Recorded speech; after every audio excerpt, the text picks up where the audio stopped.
For the executive who is the financial engine of the home, the cash cow, as you've used that statement in the past, what steps, if any, you guys take at Know My Plan to make sure that the family is going to be okay if something were to happen to them? Man, that's such a deep question. I mean, I think that question stems from, if the worst were to happen, is your family going to be okay? And I always think about that in terms of, do we have the estate planning documents in place? Are they the right estate planning documents? Or do they need to be updated? So that's one of the things that we always discuss with a new prospective family. The other element of that is, heaven forbid something were to happen. Do we have appropriate amounts of life insurance to make sure that the surviving spouse and the family can continue their lifestyle, right? And then, what might that look like? How much money do we need coming in every month? What are the things that we want to have paid off? What are the unfunded liabilities that we may have? And generally, the unfunded liability would be funding college education. So we have we'll call it proprietary, but we have a very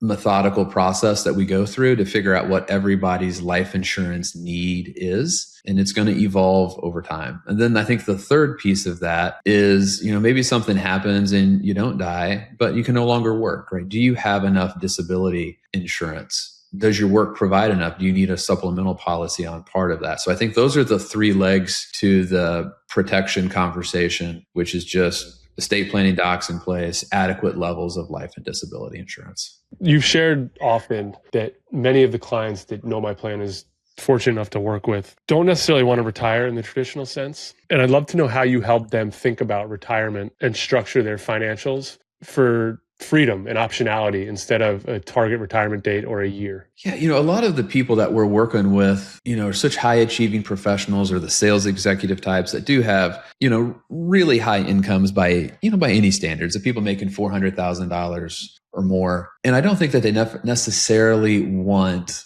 to retire, but they want some sort of off ramp from the level of stress that they are dealing with today. One person described to us recently that, man, I have a buddy who 3 days a week goes in and sells pontoon boats. Like, I'd love to find my pontoon boat. So, really, that's kind of the direction that we're getting at, is the earlier you want to retire, the way that you plan changes. Like, the traditional way that our parents plan for retirement is going to be drastically different than people who are high achieving professionals today, say 38 to 45, high income, that want to have some level of off ramp at 55. The solution set is completely different. The things that you need, the locations of where you need to be saving is different. The way that you need to be thinking about diversification is different. And then you have to coordinate other things that have like date specific, dollar specific plans, as far as, if you have kids, are you going to have kids going to college often that coincide with the date at which you'd like to be financially independent, which is very, very possible, right? The 38 to 40-year-old making a lot of money today who wants to retire at 55, it almost coincides with kids going to be in college at 55. So what are the things that we need to do proactively to make sure that we can actually hit the off ramp at 55 versus having to continue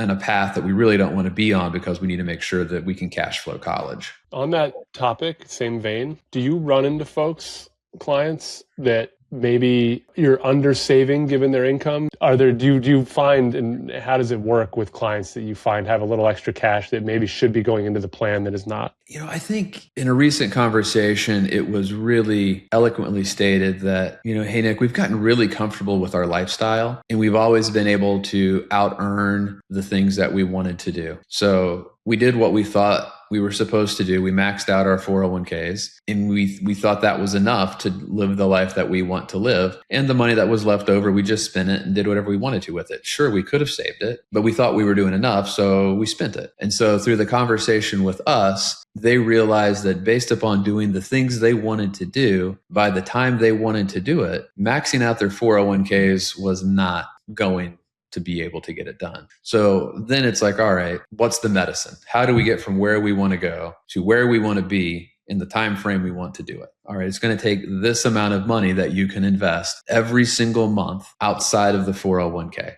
And, they think about it like, yeah, of course, we can do that. If that's what we need to do, we'll do it. No one's ever told us to do it and the why we needed to do it. And also part of it was you're going to have to invest less in your 401k. There's other things that you got to do as well, or you're going to get crippled with cash flow issues when your 3 kids hit college and you have like an 8-year run of college expenses when you want to be financially independent. It's about giving people a game plan, because for the vast majority of people that we meet with, they actually have no plan. They're just doing rules of thumb that they've heard. Oh, if I invest 10% of my income, it's all going to be great. Maybe it isn't. Maybe investing 10% of your income was great when you first started, but then all you did was your 401k. And when you actually think about what you're making versus what can go into your 401k, your savings rate looks like 4% or 5% today. And so your savings rate over time has gone down because your 401k capped out and your income kept going up. And you just spent the delta on comfort. Talk about that a little bit more, because I could see that being a major issue with most people, in the sense of the lifestyle throughout life, especially at the age we're in, right? 40s, mid 40s, late 40s, 50s, you're earning more than you've ever earned. But if the rate of savings and investing doesn't keep up with that, there's going to be a lifestyle shock at some point when the spigot turns off. Yeah, it's also why no financial advisor ever retires. You can't afford to. The cash flow is too good. It's like from the job, you're going to reach a point where if you're not really saving and investing aggressively, you're never going to be able to maintain your lifestyle, because you're not going to be able to sustain that level of income. And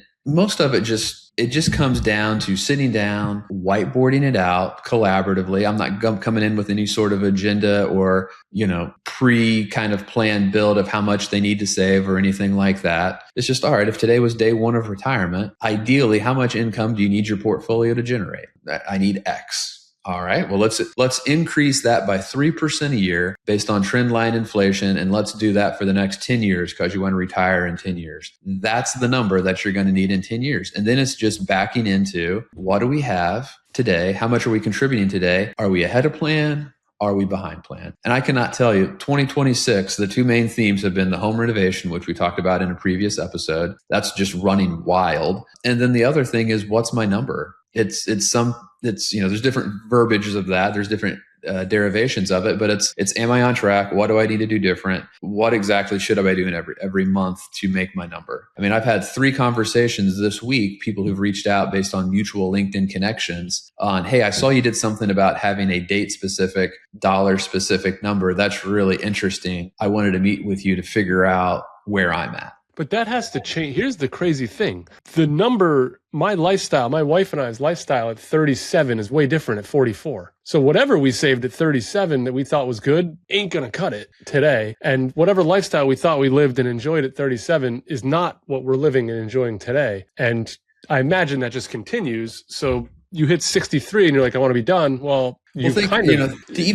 even do a more extreme version of that, think about 25-year-old Corey Keating sitting down with the process and someone asks you, how much money do you need every month to live on? You give them an answer, and let's just say it's $3,000. All right, these are the things that you need to do, Corey, over the next 30 years to make sure that you're financially independent at 55. You need to save $247 a month. If you never revisit the plan, and you just assume that you're on track because the math made sense at 25, it ain't going to make sense at 55, right? So whenever we go through our planning process, one of the statements I always say is that as soon as we put a plan in place, it's going to be wrong. We hope that we are less wrong by having a plan than by not having a plan at all. The most important part of the financial plan is the ongoing monitoring of the plan. And that's why before we enter into any relationship with a new family, we need to have the commitment from them, and it sounds minimal at the time, that they will agree to meet with us at least 1 time per year to sit down and review the plan and make any course corrections as needed. The example that I just gave about 25-year-old Corey versus 55-year-old Corey, that's really extreme. But a plan that goes unchecked for even 5 years could make you drastically off course to the date that you're actually shooting for. Not to mention the makeup is painful. Whereas if you kept me on track every year, those little increments aren't felt. Going from like $247 a month to $280 a month, right? okay, that's one less night out at Applebee's. I'm not getting the triple dipper this week. I got to forgo the mozzarella sticks. You go unchecked for 5, 10 years when your income is going parabolic, which is often happening at the age demographic that we're working with. The medicine is painful. And what you really want to do as a financial planner is to try to make the medicine as least painful as possible to help keep people on the path. Like that's the whole deal. And people don't, think it's about investments or whatever. It's about keeping people on the path. Like that's what financial planning is all about, because if you stay on the path, even if you have to get off the path for a little bit, if there's a detour, to get the on-ramp back to the path is just less painful. The further you get off the path, the medicine is always so hard to swallow. I'm having a bit of a mind blown moment here because I'm thinking of the folks who wait until 40, 45, 50 to hire the advisor. They haven't been taking medicine. They've just been doing to your point earlier, they've been doing the rule of thumb thing. And arguably they're going from a CNBC.com rule of thumb to what they need to actually be doing given their income. That is a painful pill to swallow. Like, well, you've got to put 4 car payments away a month. You haven't even considered that. Yeah. And the opposite is true as well, which you probably have 80% of people on one side of the line, 20% of people are on the other side of the line. And I do think it's important to recognize the 20% of people on the other side of the line that have saved and invested so incredibly well that now they are in the world of, are we missing out on opportunity? Are we forgoing meaningful experiences in life with people that we really enjoy at an ideal time? Like for me right now, kids 8, 10, 12. This is an ideal time to create memories, experiences. And if I have to spend a little bit more during this period, so be it. But actually the best. Actually the best. Like I think we're both well aware that we are in the good old days right now. Right? Dad's still like, people still want your attention. Like, yeah, they still want to be with you. They still think you're kind of cool, maybe a little bit corny, but cool enough to hang around. And they're not judgmental. When you hit Typhoon Lagoon at Disney, they want to go down the water slide with you. They don't necessarily want to hang out with a bunch of random kids. And I don't know your and Jesse's parenting, but like quick offset, like they're not head down phone yet. Like we're not there yet. No devices. Like, so this is it. Yeah. This is it. And so for the people who are on that other side of the line, I think it's incredibly important to tell those people, like, you're at a point when you need to save less and spend more. You need to take an extra vacation. You take 2 extra vacations. You need to take, the week before and week after Christmas off. Whatever it is. But I think those things are just as important that people are missing out on. So very few people are right on the path exactly where they need to be. I feel like 80% of the people are kind of underprepared. They've put things off. But then you do come across the other 20% who are the super savers who have saved and invested so well. Or they've had a wonderful exit from a company that worked out better than can believe, that you have the capability to do some awesome things that maybe you never even thought were possible until you sat down and went through the numbers. I love you for this, and I love this conversation. And I'm just going to draw this real quick because I'm curious. What you just said, how many people live there in the perfect? Not doing enough, doing too much. Yeah. Like none. It's the sweet spot. It's super, super hard, right? We try to get people to as close to that sweet spot as possible, right? Like, because so many people that we work with look just like us, right? They're going through it, the dogs, the weekends playing baseball, 3 kids, all that stuff, right? So you don't want to save too much, because that means that you are foregoing experiences and memories, but you certainly don't want to save too little because life got comfortable and you didn't plan accordingly. A lot of times it's just getting intentional with your money. Okay, if I need to save an extra $800 a month, I can do that. We can make that work. And maybe that just means we cut out a streaming service that we don't watch as much, right? Buy Paramount Plus. But it's an expensive streaming service. Well, they add up. It's crazy. We don't do this, we don't do that.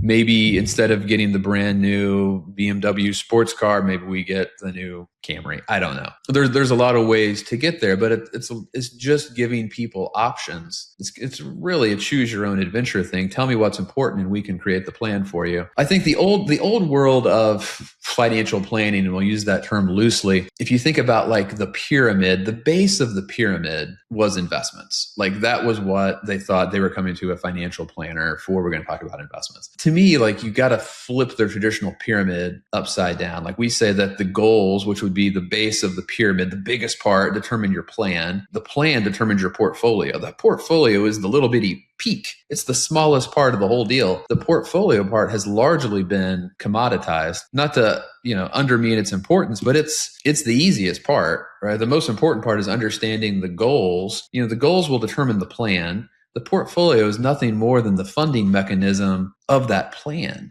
And so, traditional people are talking about, rates of return and how we did compared to a benchmark. The only benchmark to me is, are we on track to do the things that we want to do based upon the timeline in which we say is important to do them? That's the benchmark. I don't care what the S&P did or what the ACWI or Barclays Ag did. Like that's really irrelevant to, are we on track to fund the goal based upon the timelines that we set out for each one of our specific goals? Like that's what financial planning is.